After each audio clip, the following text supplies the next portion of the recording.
Technique publique.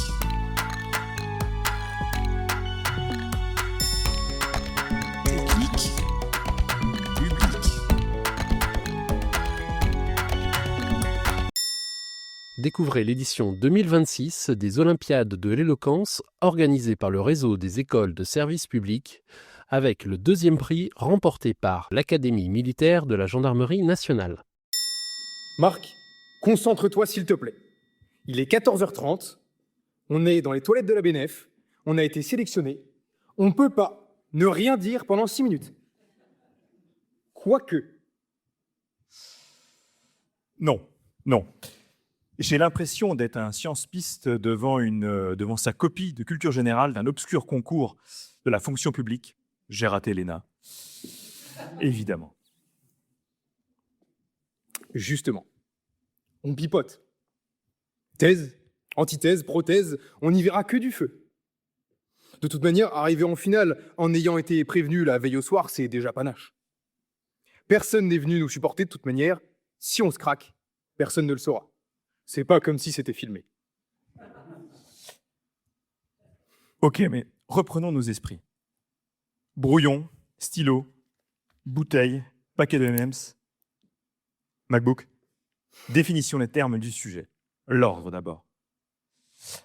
C'est ce qui est ordonné, quoi. Ah, attends. ChatGPT, c'est quoi l'ordre?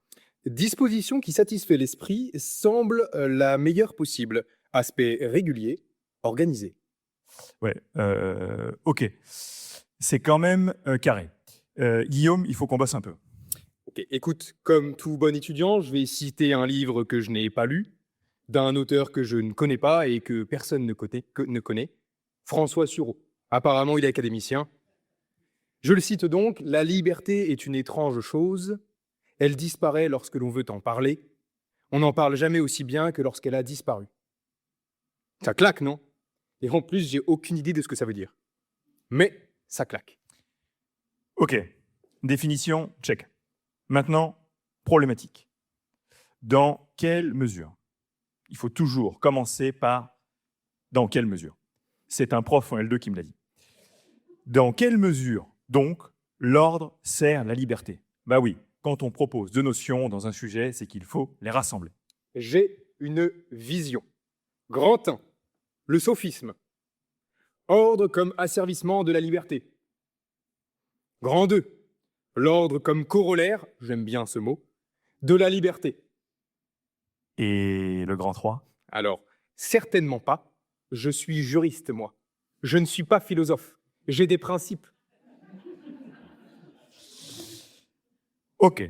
Donc l'enjeu de la première partie, c'est montrer que par principe, l'ordre peut sembler opposé à la liberté, car vu comme un carcan. Conception hobbesienne du contrat social, le chapitre 16 du Léviathan, une référence.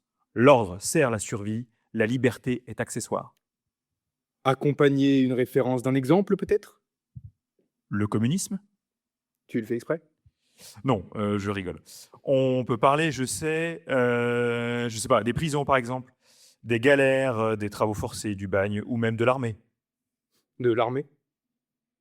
Bah oui, tu n'es pas libre quand tu es militaire. Tu peux même pas choisir comment t'habiller. Ok, tu m'as convaincu. Ok, grand 2.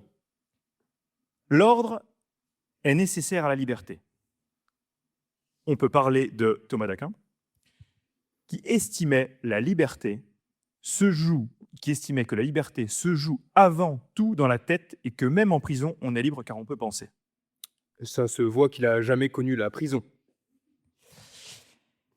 Il n'était pas le seul à dire ça. Je crois que Édith Saint-Marc disait qu'il était libre en prison parce qu'il avait vu tellement de désert qu'il pouvait au moins s'écarter. Mais là, je m'écarte, je crois. Il était dominicain, saint Thomas d'Aquin. On peut considérer que c'est une prison. En effet, je retire mon propos. C'est donc une bonne référence, mais ça ne fait pas tout. Il faut structurer un réel paragraphe argumentatif. L'ordre est ce qui sert la liberté, car justement, c'est quand c'est carré que c'est bien. Plus éloquent quand même. C'est l'ordre qui, gardien de la liberté, permet l'exercice de celle-ci, en ce qu'il donne à chacun l'opportunité de s'exprimer équitablement. Tu vois, c'est mieux. Ce matin, on nous a dit de ne pas lire. C'est le stress qui te motive ou le sujet qui te passionne? Bref, c'est pas la question, il faut conclure. Alors, en gros, il nous reste encore 1 minute 30, donc on a un peu le temps pour conclure. Mais il faut quand même conclure. Eh bien, on ne va rien inventer. Résumer les deux parties en une petite ouverture et rajouter une petite ouverture. Je commence. Nous avons donc étudié les insuffisances d'un raisonnement réduisant l'ordre à l'esclavage de la liberté. Pour démontrer que l'ordre, par son formalisme et sa sobriété, permet justement l'envol de la liberté. Ouverture. Est-ce que ma liberté, ce ne serait pas de semer le désordre, car, reprenant notre cher académicien absent, Que l'on embrasse et à qui l'on souhaite un prompt rétablissement, la liberté est faite pour choquer, finalement conduire un mouvement, dit-il. j'ai comme ça quelque chose qui me vient en tête. Est-ce que c'est pas trop de citer un membre du jury, ex-membre du jury, 2 fois? C'est le désordre.